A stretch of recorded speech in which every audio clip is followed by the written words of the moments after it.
New reports out today on the Jonathan Kuminga sign and trade saga as we get increased traction on some familiar names that could be on their way to Golden State. Is a reunion with Andrew Wiggins on the horizon, or is the Warriors center of their dreams finally on his way to the Bay? In today's video, I'll break down the new report, the impact this will have on the Warriors improving their roster for next year, and what the latest in NBA analytics has to say about how Bulls center Nikola Vucevic would fit with the Warriors, and what that would mean for their title hopes. First, though, hi, I'm Arthur Ballesteros. This is Warriors Digest. We bring you daily videos breaking down everything going on with the Golden State Warriors. If you're part of that percentage there who watches our videos on a regular basis, but you haven't subscribed yet, hit the button. It helps the channel. Myself, Randy, we both really appreciate it, and you get notified when new videos drop so you don't miss a thing, because offseason is here. More Jonathan Kuminga free agency chatter. There's new reports out from Michael Scotto, who writes for Hoops Hype, very well-connected insider, who's saying that a couple of familiar names are coming up again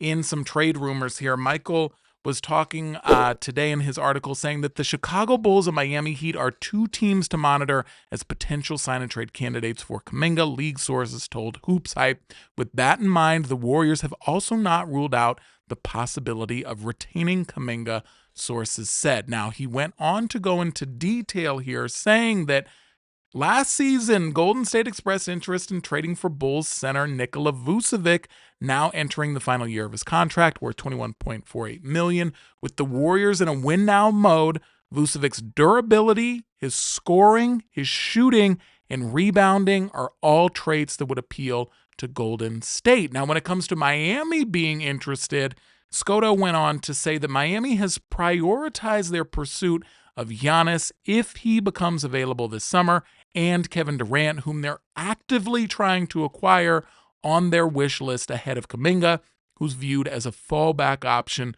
to the two superstars. So, very interesting. We've heard both of these teams mentioned before as the top suitors for Jonathan Kuminga in a sign-and-trade here, Chicago Bulls and the Miami Heat. Now, two very interesting names who have long been linked to the Warriors. One of them, a former Warrior, with Andrew Wiggins here, as we see as a potential person who could be coming back in a sign-and-trade. The salaries match a little bit. I'm going to show you how we can work that out in just a bit.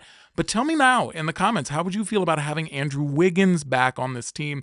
You see he scored 18 points last year between the Warriors and the Heat, 4.5 boards, 2.5 assists, about a steal a game, still shooting 38% on his threes and 42% of his threes from the corner there, still standing at 6'7". God, thank God nothing changed there, coming into his age 30 year. Now, Vucevic is another person who would be very interesting. Let me know what you think about Vucevic being added to the Warriors. I'm going to tell you why the advanced stats say he's the perfect fit. I'm going to guide you through all of that in just a sec here. But you see, he scored 18.5 points, 10 boards, 3.5 assists, 40% from three from a guy who is 6'10". Now, he is 34, and he is, as they said, his price tag about $22 million. Let me show you how a trade like this would work. And we did a comprehensive breakdown on what this deal would look like. You can hit the link there that's popping up on your screen somewhere. I don't know where, because I'm going to do this magic after I record this video. But this is what a potential deal would look like, which is probably one of the more favorable sign and trades that the Warriors would get here, where you could theoretically see that they could get a second-round pick in return here. Now, this is if you did a sign-and-trade with Jonathan Kuminga, signing him to a deal around $28 million, which is what the updates are saying that he's probably going to be going for. A couple of reports came out today, somewhere around that range. Now, Vucevic, $21 million. The way that this works here is with the trade exception that the Warriors have for Lindy Waters as part of that deal that was done for Jimmy Butler with Miami. It's all confusing. The NBA is a mess. These rules are crazy stipulations. I'm going off on a side tangent here, but it's just wild the way that all these things work. We've discussed relentlessly how the 50% of Kuminga's value is going to be going out and how to get those things to match. Anyway, I digress. That is the way that you can make it work in the trade machine theoretically here. Also, we discussed a Wiggins trade before too, as you see here in the trade machine, something that would make this work where the salaries match up for Andrew Wiggins here. You would probably have to, now it's a little bit of a different story here with the Heat because of their apron constrictions and all of that. So the deal is a little bit different for them in terms of what they can receive and not, and the trade, all that. It's all confusing. Everything about this Jonathan Kuminga situation is confusing. Let me make myself big for a second here.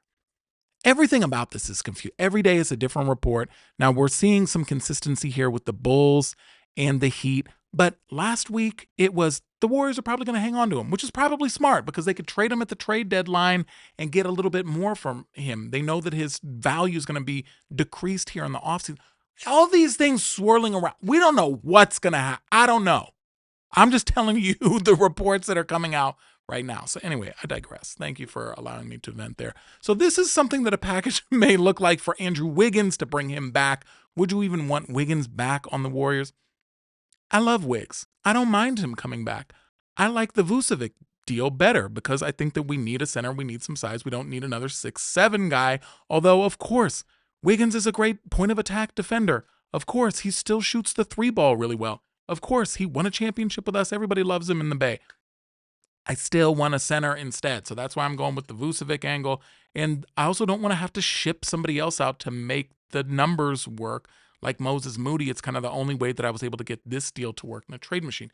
You tell me what you think, but I will stick to Vucevic being the best Warriors target and most realistic trade target.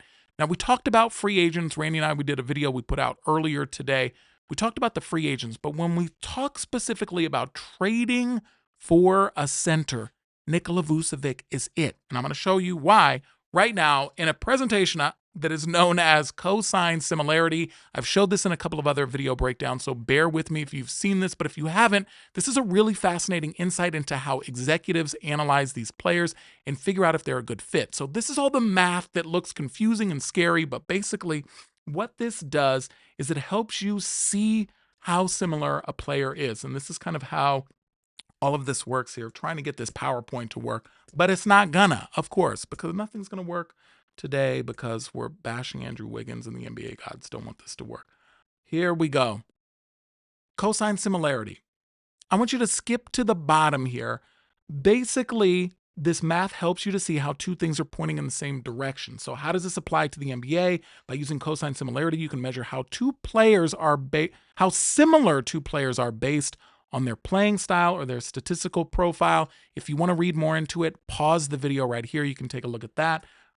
How do teams use this? So they use this to find player replacement, compare rookies to veterans, cluster players by style. So now, this is the prototypical center that would statistically fit perfectly for the Warriors. When you look at all the advanced stats, what are the main things they need to look for?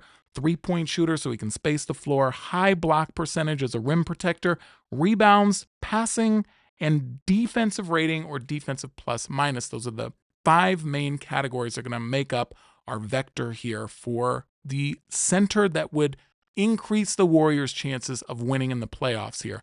Here's how all the math runs, and what we're looking for is a number super close to 1. That's going to tell us that we got super close to what we were looking for in those 5 aspects for an NBA center.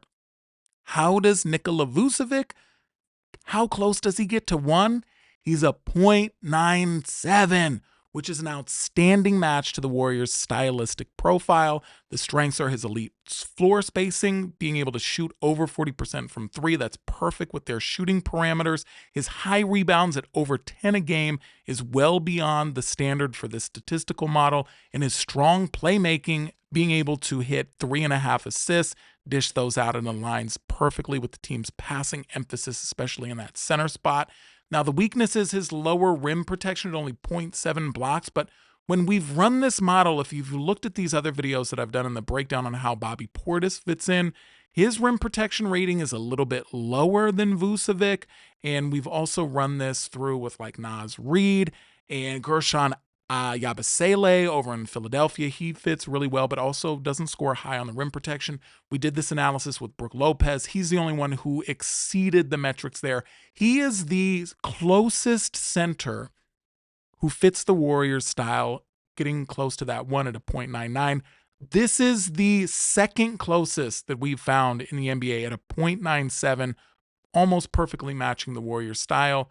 And Bobby Portis was a .96. Now, other players like Gershon Yabusele, they were a little bit further down at a .85. But just a really interesting look into how these guys are being evaluated by the Warriors and other NBA executives. So I'm going to hear what you have to think. Do you think that the Warriors are going to make some sort of deal? Everything is on the table. After we saw what happened yesterday with the Desmond Bane trade, getting 4 first-round picks in return, you just don't know what's going to happen here.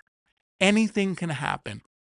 Kaminga could be back on the Warriors, could play the whole year with them. He could get traded at the deadline. He could get traded this offseason, which I'm kind of hoping for, but I'm not fully expecting. I think they may hang on to him until the deadline. You tell me what you think. Would you be happy with Vucevic? Would you be happy with Wiggins coming back? I think a lot of people are not going to be happy with that return, but I'm excited to see your comments, and I will talk to you tomorrow. Peace.